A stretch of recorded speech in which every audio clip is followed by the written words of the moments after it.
Live from downtown Detroit, home of WDIV and Click on Detroit, Local 4 News at noon starts now. 12 more days. It started as a 3-week pause on indoor dining and in-person learning at high schools. Now it's been extended until mid-December. But all eyes on the UK today as vaccinations are underway, with the most vulnerable in line first. And that tops our news this Tuesday at noon. Good afternoon, everybody. I'm Karen Drew. As the FDA prepares to discuss authorization of the Pfizer vaccine in the U.S. on December 10th, the United Kingdom is now administering the first doses of the coronavirus vaccine. It's a program that could provide valuable insights to health officials here in the U.S. Richard Engel reports from the hospital where the first dose was given. At 6:31 this morning, Margaret Keenan, who turns 91 next week, became the first person ever given a tested and vetted COVID vaccine outside of trials. In the UK, they're calling her Patient A. It was fine. It was fine. I wasn't nervous at all. I don't know what to say. It's just, it was only the first, really. In a donated Christmas sweater, she's in good spirits. After the shot, she had a cup of tea. Well, I think I'll have a little rest. Keenan, who was already hospitalized and worked in a jewelry shop until just 4 years ago, has a message for others. Well, I'd say go for it. Go for it because it's free and it's the best thing that's ever happened. She's expected to be discharged and go home later today. At 50 hospitals across the UK today, the rollout began. The ground offensive counterattack against the coronavirus. British officials have declared this V-Day for Vaccination Day. Back in Coventry, the nurse who gave the first injection, May Parsons, 17 years experience, told me this is the start of a new chapter. For me to be able to offer that to Margaret today as the first one, I feel very privileged and thankful and proud. So hopefully we'll see the light at the end of the tunnel. Everyone here is talking about a fresh start, the beginning of the end of the pandemic. They're starting off slowly. At this hospital alone, they're planning to do just around 100 vaccinations today, but then to ramp that up to 400 vaccinations a day next week and keep it going 7 days a week. The vaccination program, the biggest in the UK and eventually the world, is off and running.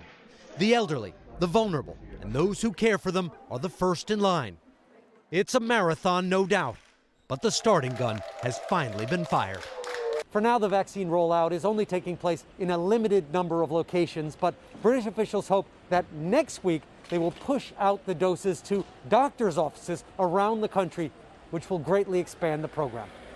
Richard Engel, NBC News, Coventry, UK. Here at home, the big news from Lansing: the current COVID-19 pause will continue. The restrictions will be in place for 12 additional days. That makes it until December 20th, which means a ban on indoor dining, in-person classes, and organized sports. The state is reporting more than 9,300 new cases of the virus in the past 2 days. That averages out to 4,600 cases per day. The last 2 days also saw 93 deaths. Local 4's Nick Monticelli has more on the decision to extend restrictions. Good afternoon. Really no surprise in the change or the extension of these restrictions, though what is surprising is something the state doctor or the State Department of Health director said yesterday, that the 12-day extension probably is not going to be enough.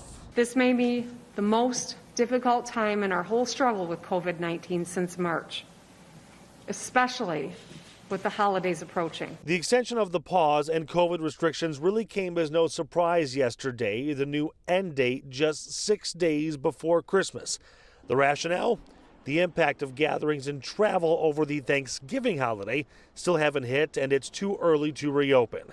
The state is pointing to new research supporting the additional 12-day pause. A study from Stanford tracked the location data of 98 million people, showing close contact without masks in restaurants was 4 times riskier than going to a coffee shop or a gym. State doctors are also watching 3 metrics needed to reopen: hospitalizations, case numbers which drive hospitalizations, and the percent of positive cases which can show potential community spread. I worked a shift in the critical care area of the ER this past weekend.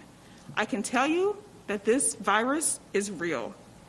People are still coming into ERs, even weeks after they have been diagnosed. The director of the State Department of Health and Human Services added he is not optimistic restrictions will be lifted after this next 12-day pause. If progress continues, we will eagerly reopen venues beyond those I've described.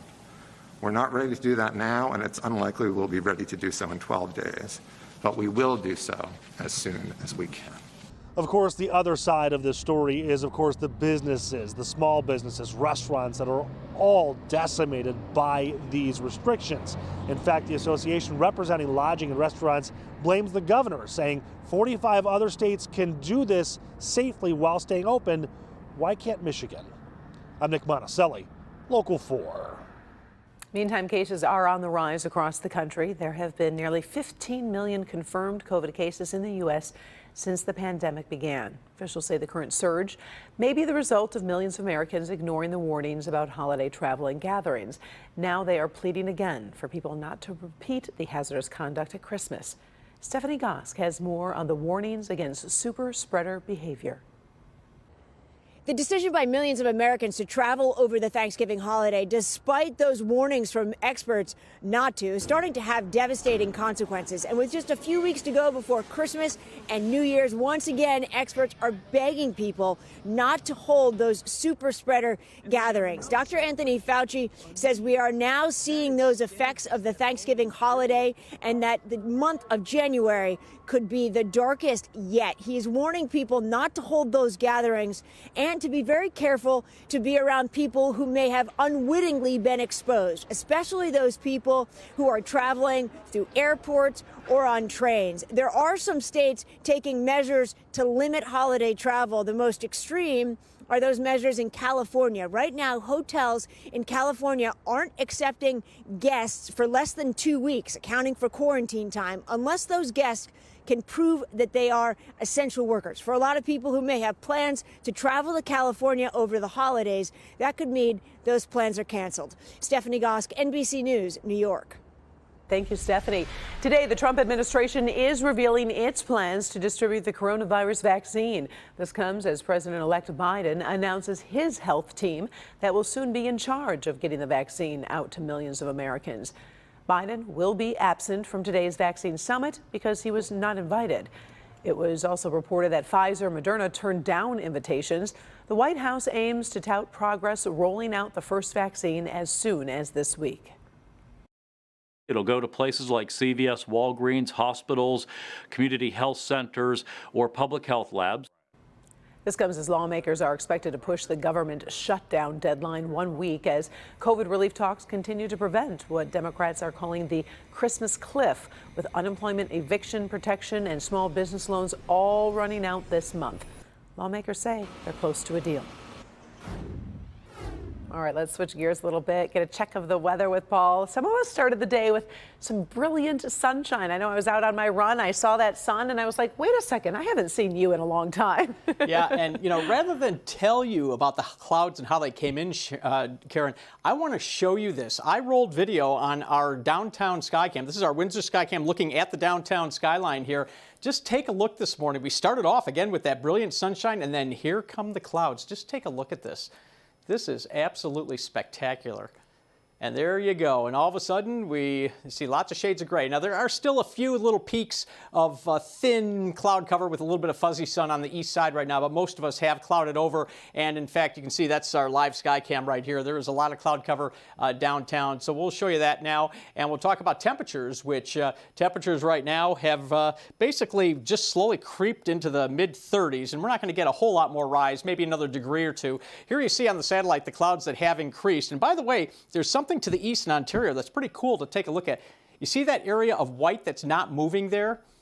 That actually is snow on the ground from the recent lake effect. Look at that. You see the clouds are moving over the top of it, but down on the ground, that's not moving. That is snow on the ground that you're seeing right there. That's pretty cool. All right, so lots of clouds this afternoon, and again, maybe we might get another 2-3 degrees out of the thermometer in some spots, but basically quiet weather and getting milder for the rest of the week, with then big changes this weekend. Be back to talk about that in just a few, Karen. All right, thank you, Paul. Still to come, Flint is getting closer to ending the water crisis, what the city hopes to have done by the end of the month.